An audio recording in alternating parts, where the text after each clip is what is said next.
এইটো এটা অত্যন্ত ভয়ংকৰ খবৰ অসমীয়া জাতিৰ কাৰণে আটাইতকৈ বেয়া খবৰ বিদ্যালয় এৰাৰ ক্ষেত্ৰত যাক ইংৰাজীত ড্ৰপ আউট ৰেট বুলি কয় আমি অসমখন ভাৰতবৰ্ষৰ ভিতৰত 1 নম্বৰত আছিল মাজতে হেতু অকনমান কমিছিলে কিন্তু এবাৰ দেখা গল আকৌ অষ্টম শ্ৰেণীৰ পৰা দশম শ্ৰেণীলৈকে অসমত প্ৰায় ৩৯,০৩৮ গৰাকীতকৈ অধিক ছাত্ৰ ছাত্ৰীয়ে আধাতে বিদ্যালয় এৰিছে এটো কিমান ভয়াবহ সংখ্যা আৰু এটো কিমান ভয়াবহ এটা তথ্য সমগ্ৰ মানৱ সমাজখনৰ কাৰণে সমগ্ৰ অসমৰ শিক্ষাৰ জগতখনৰ কাৰণে নহয় গোটেই মানৱ সম্পদৰ কাৰণে হেতু সকলো শিক্ষিত মানুহে বুজি উঠিব পাৰে যি সময়ত অসমৰ মুখ্যমন্ত্ৰীজনে কৈ আছে যে অসমৰ বিদ্যালয় শিক্ষাৰ মান দিল্লীৰ পৰ্যায়ত পাইছেগে যি সময়ত অসমৰ মুখ্যমন্ত্ৰীজনে কৈ আছে যে অসমৰ শিক্ষাৰ ইনফ্ৰাষ্ট্ৰাকচাৰ বৃদ্ধি হৈছে বিৰোধী দলৰ বিধায়ক হিচাপে মই কৈ আছো যে অসমৰ শিক্ষা গোটেই সৰ্বভাৰতীয় মানৰ ক্ষেত্ৰত সদায় তলফালৰ পৰা 2 নম্বৰ বা 5 নম্বৰ হৈ আহিছে ড্ৰপ আউট ৰেটৰ ক্ষেত্ৰত আপোনালোকে সকলোৱে জানে যে উচ্চ শিক্ষাৰ ক্ষেত্ৰত আমাৰ ড্ৰপ আউট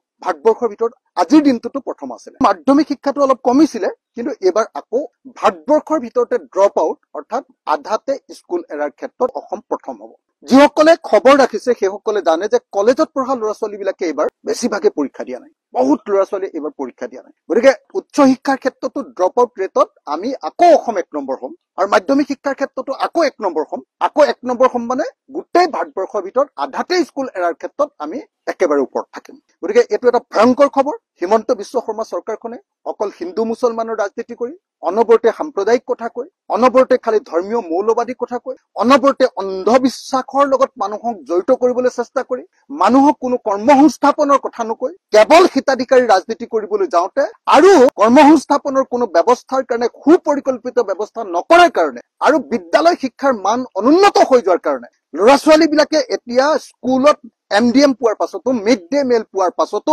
স্কুলৰ ফিজ ফ্ৰী পোৱাৰ পাছতো সাইকেল ফ্ৰী পোৱাৰ পাছতো স্কুটি পোৱাৰ পাছতো এতিয়া ল'ৰা ছোৱালীবিলাকে অসমৰ স্কুলত পঢ়াটো বাদ দিছে এটো এটা অত্যন্ত ভয়ংকৰ খবৰ অসমীয়া জাতিৰ কাৰণে আটাইতকৈ বেয়া খবৰ যি সময়ত আমি দাবী কৰি আছো মই অসমৰ বিদ্যালয় শিক্ষা উন্নত কৰিবৰ কাৰণে দা আসাম কোৱালিটি এডুকেশ্যন বিল 2024 অৰ্থাৎ অসম গুণগত শিক্ষাৰ আইন 2024 নামৰ মই এখন প্ৰাইভেট মেম্বাৰ্স বিল আনিছিলো যত মই কৈছিলো যে অসমৰ ল'ৰা ছোৱালীবিলাকে যাতে সকলো ল'ৰা ছোৱালী স্কুললৈ যায় তাৰ কাৰণে আমি প্ৰথম কামটো কৰিব লাগে যে এলপি স্কুলবিলাকত এটা শ্ৰেণীৰ ভিত্তিত এটা শ্ৰেণী কোঠা এটা শ্ৰেণী কোঠাত এজন শিক্ষক অৰ্থাৎ 5টা যদি ক্লাছ আছে 6জন শিক্ষক এজন হেডমাস্টাৰ আৰু 5জন শিক্ষক আৰু 5টা যদি ক্লাছ আছে 5টা শ্ৰেণী কোঠা এটো থকাৰ ব্যৱস্থা কৰিব লাগে তেতিয়াহে অসমৰ শিক্ষাৰ মান উন্নত হোৱাটো সম্ভৱপৰ হ'ব আকৌ সাবজেক্ট ভিত্তিত এজনকৈ শিক্ষক দিয়াৰ কথা কৈছিলো তাৰোপৰি এন্টাৰটেইনিং এডুকেশ্যন অৰ্থাৎ আনন্দৰ মাজেৰে শিক্ষা এনেকুৱা ধৰণৰ এটা নতুন থিওৰি মই দিবৰ কাৰণে চেষ্টা কৰিছিলো কিন্তু অসম চৰকাৰে এইবিলাকত গুৰুত্ব নাই